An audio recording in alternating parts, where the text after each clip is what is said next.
Salut à tous, alors nouvelle vidéo donc de l'actualité de la semaine, c'est la numéro donc 26 par rapport au début de l'année. Donc c'est des vidéos que je fais donc pour toutes les informations sur la voiture électrique, donc parce qu'il n'y a plus que ça actuellement en termes de développement, que ce soit quand même en Europe, en Chine, pas forcément qu'aux États-Unis, en tout cas on se tourne dans ce sens-là. Donc je vais reprendre des articles qu'il y a eu toute la semaine.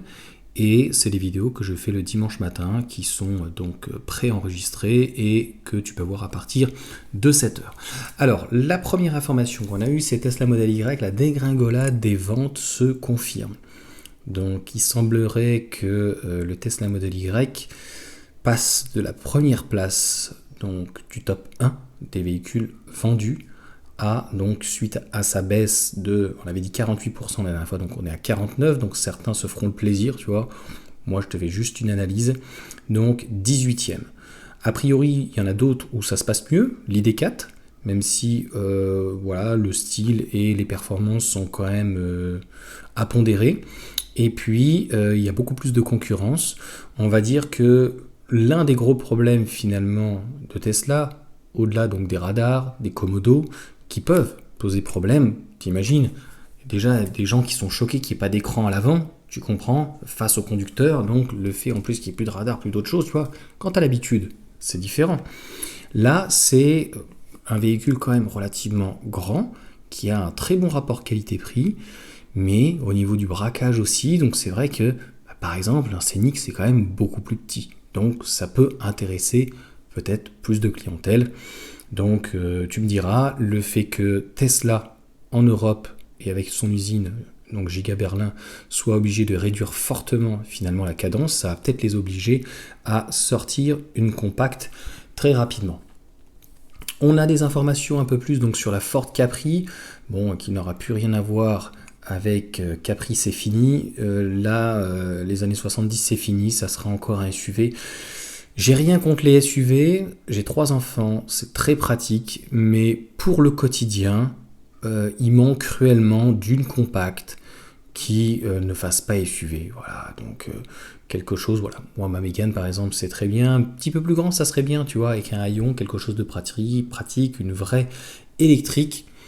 Donc, Volvo a-t-il fait une erreur avec son SUV électrique EX30 Made in China? Son SUV, encore un SUV.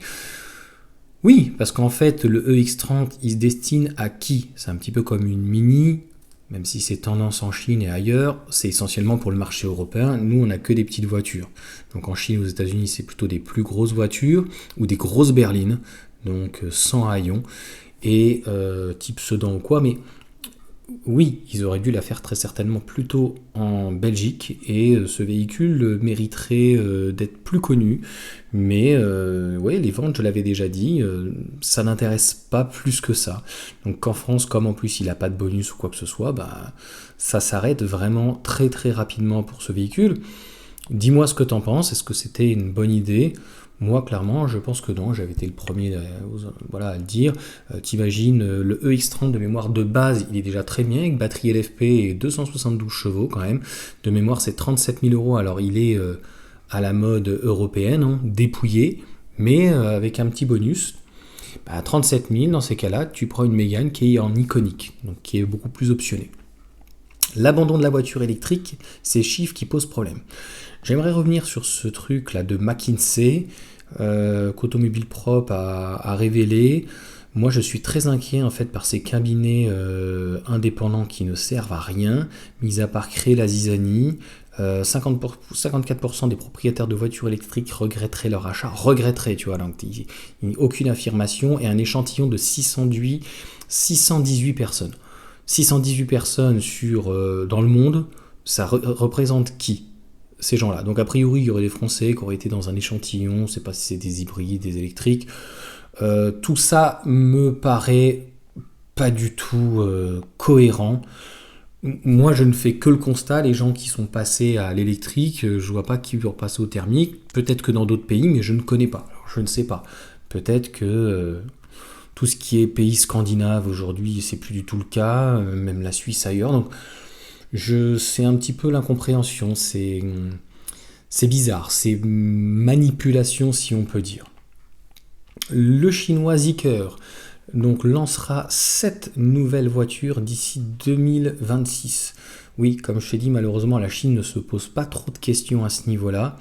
Donc un gros monospace et plein d'autres véhicules. Eh bien, écoute, on a hâte de les voir. Donc ça sera un véritable plaisir de pouvoir découvrir ces voitures peut-être en Europe ou en France. Xiaomi prépare son SUV électrique. Bon, après avoir fait une très belle berline, ils accélèrent le train. Ils n'ont pas honte de copier, ils n'ont pas honte en tout cas de se remettre en question les Chinois, c'est-à-dire qu'ils ne restent pas dans leur dogme, ils essaient de prendre ce qui se fait de meilleur, les bons côtés de Tesla avec, et de garder que les bons, tu vois bien avec quelque chose d'épuré, mais quand même avec un écran à l'avant, je l'ai bien vu avec X-Pain. Bon, je trouve que les Chinois, en tout cas intellectuellement, sont plus intéressants.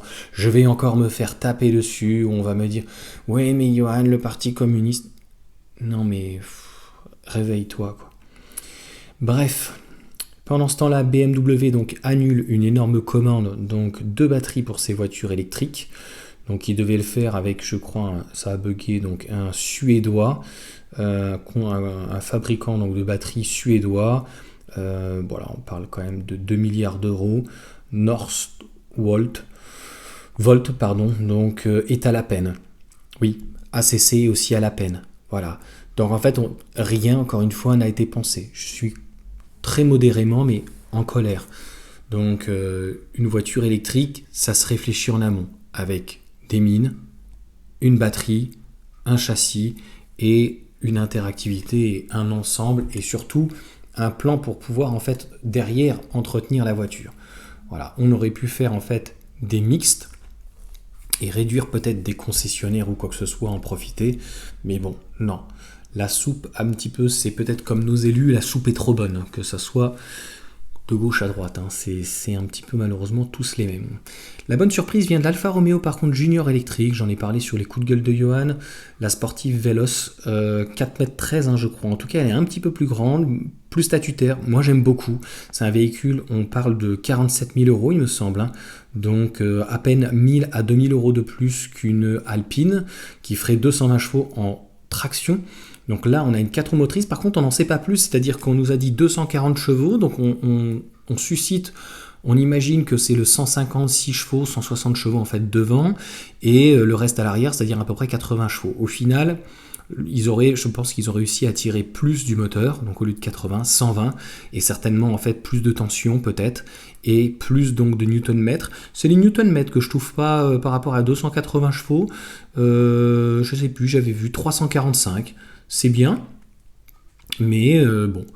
Donc, intéressant. Je trouve que c'est très intéressant. C'est pas donné. Je dirais qu'en termes de concurrence en Europe, il n'y a rien, mis à part en fait la X-Power qui est moins chère à 40 000 euros. On va voir avec les douanes, ça va être passionnant cet été.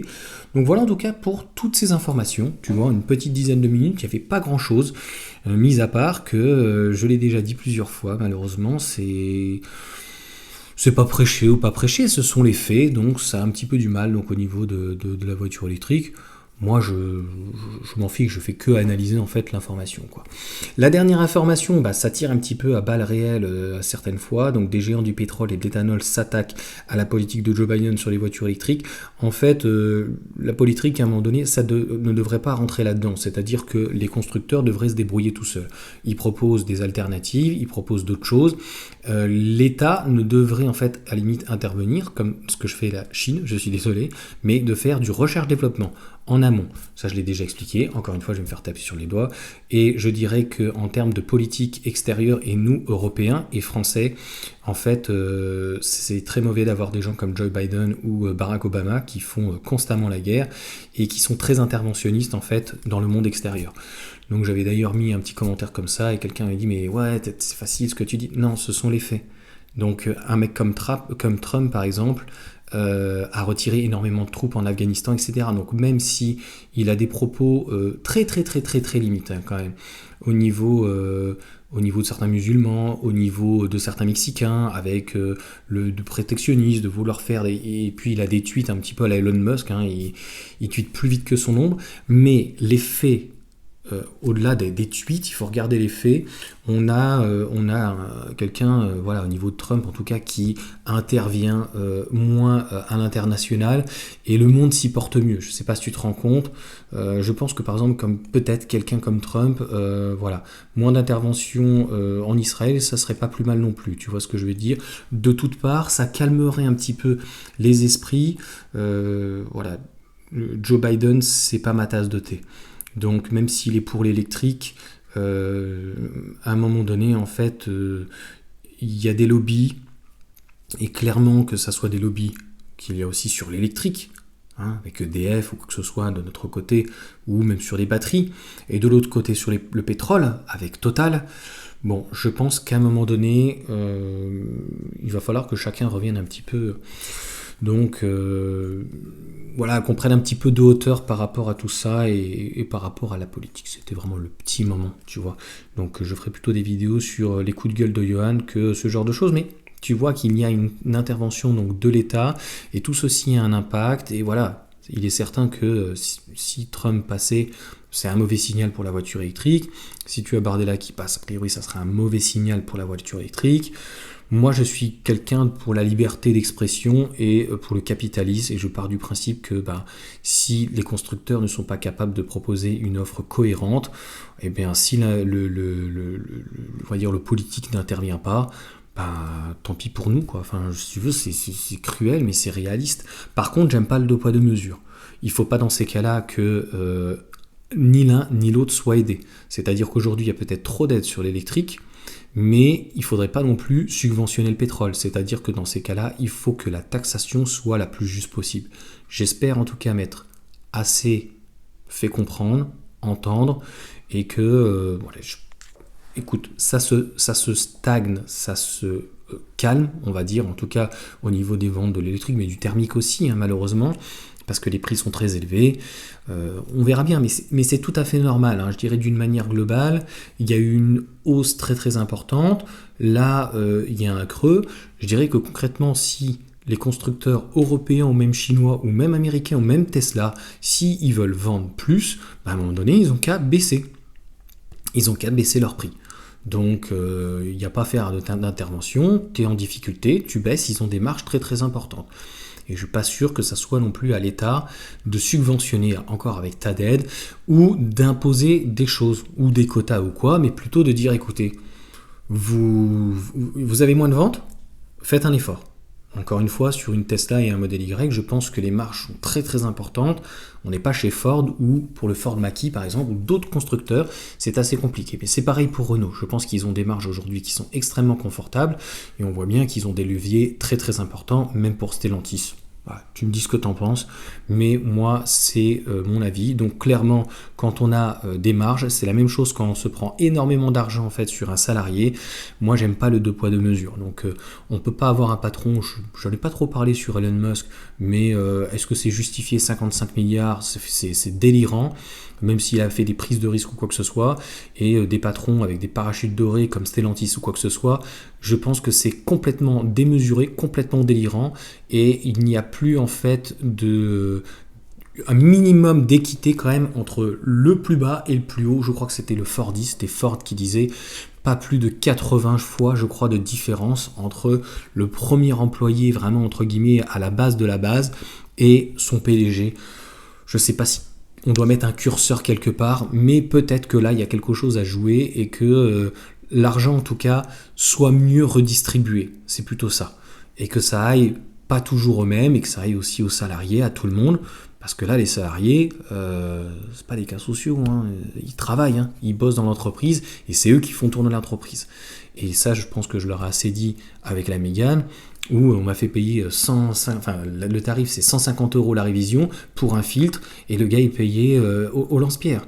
Donc ça c'est pas tout à fait normal. Donc je pense que c'est plutôt un problème de mode économique et que les constructeurs en fait concrètement devraient revoir leur politique et revoir en fait leur situation, on va dire globale. Mais j'ai pas l'impression, en fait, ça fait un petit peu penser malheureusement en politique à nos députés, où ils font aucun effort et ils nous resservent toujours la même soupe. Donc voilà, ça a l'air de marcher. Il y a des gens quand même qui achètent, Donc pourquoi faire des efforts sur le prix de la R5? A priori, tout le monde la trouve très bien, tout le monde la trouve pas chère. Donc c'est peut-être moi qui finalement suis un vieux rabat-joie.